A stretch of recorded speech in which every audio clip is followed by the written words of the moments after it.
That is exactly what we have been all hoping for, that things become more orderly, na maging maayos ang takbo ng Senado.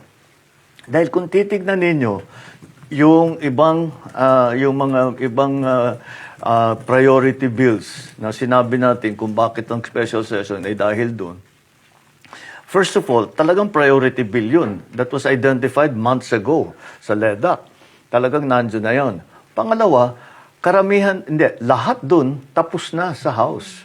So kailangan kunin na ng Senado para maipasa na, para maging batas. And that's what we were very worried about.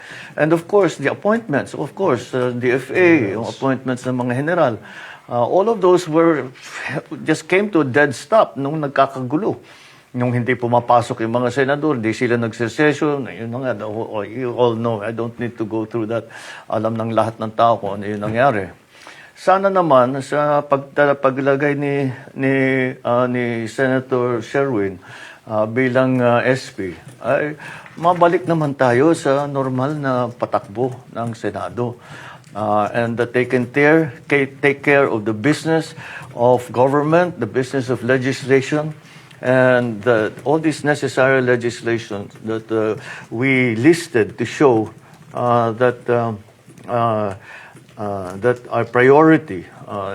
Some of them are from before, some of them are new in response to the oil crisis in the Middle East. Iba-iba, pero lahat kailangan. At lahat ng kailangan na ngayon. So, with those two elements, na tapos na sa House, inaantay na lang ang Senado. Pangalawa, nasa gitna tayo ng oil crisis, na kailangan ng mga batas na yan, ay sana naman mapag-aralan na niya, madiskusyonan na nila na mabuti, and we can proceed with the normal conduct of governance.